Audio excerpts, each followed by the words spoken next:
Hi everyone, it's Melissa. I wanted to jump on and create a video really quick based on some questions that I've had recently within therapy sessions and consultations that I've done. So disassociation is something that happens sometimes. You may be sitting in a classroom and kind of zone out or begin to daydream, lose track of time, and might feel like you're a little bit disconnected from yourself, like you are somewhere else. There's a gap between being within yourself and feeling and experiencing reality around you and feeling a little numb and disconnected, maybe like you're watching yourself in a movie. Or perhaps you've been driving down the road and all of a sudden realize that you have no idea what you've seen. You've kind of not been present for the last 5 or 10 minutes or so, or the last 5 miles or so. So that can happen when we dissociate. This often happens as a result of trauma in childhood. It is a coping mechanism that we can learn, and it's almost like the brain shuts down and just gives you a break. And so you have freedom instead of being so noisy in your mind, or if you're feeling overwhelmed by things that are going on around you, or if you're feeling a lot of stress, you may dissociate and kind of zone out. Your eyes may become blurry, your focus is not as clear, the sounds that you're hearing may feel like they're kind of fading away, and you kind of go somewhere within yourself where it's more peaceful and quiet and everything is blurry and more numb. So this is a normal coping mechanism that we develop, and everyone dissociates on a specific type of level. Everybody does it. It's normal. But when we've had immense trauma in childhood, the way that we do that and the intensity of how we do that can escalate, and it can kind of become a problem for some people as they move through their life. There is also a disorder that's associated with dissociation, and it's called dissociative identity disorder, and that was previously known as multiple personality disorder. Now, when that happens, it's a little bit of a different scenario, and it's diagnosable according to the DSM.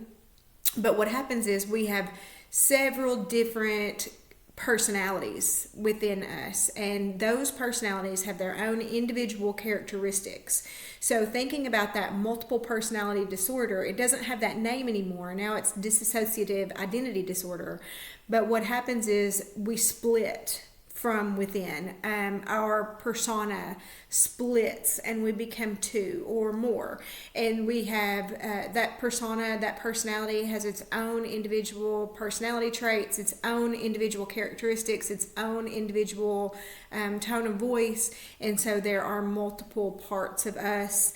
And this is not like that devil on your shoulder, angel on your shoulder kind of thing where you kind of go back and forth within yourself. This is a very sharp contrast between like me, Melissa, sitting here in front of you, and then a version of myself that's maybe totally different than how I'm talking now, how I'm experiencing the world. Maybe parts are male, parts are female.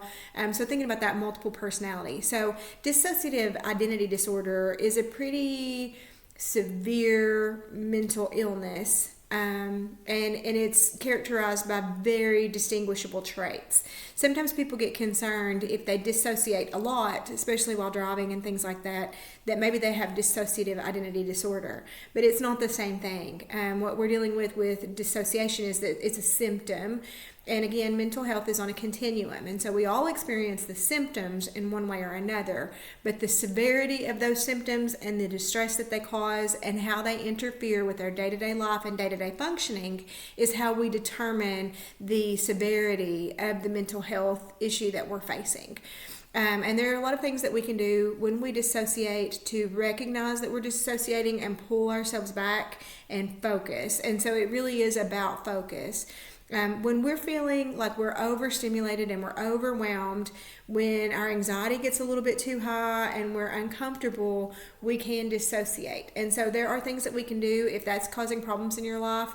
Talk therapy is a very good option for dealing with dissociation, looking at the triggers for when that's happening, why is it happening, what's the root cause of that, and then implementing some interventions to be able to manage that better. You do not have to be under the control of your coping mechanisms. You do not have to be under the control of your trauma responses. And so if you do a little investigation, a little digging, and a little problem solving and critical thinking with your therapist, you can work out a plan specific to you on how to best address what you're dealing with in this moment. Now, what you're dealing with in this moment may not look the same as what you're dealing with 6 months from now. So what you're working on with your therapist and your plan for now can look very different from then. And that's why treatment plans need to be flexible. But hopefully that answers a few questions about dissociation and dissociative identity disorder.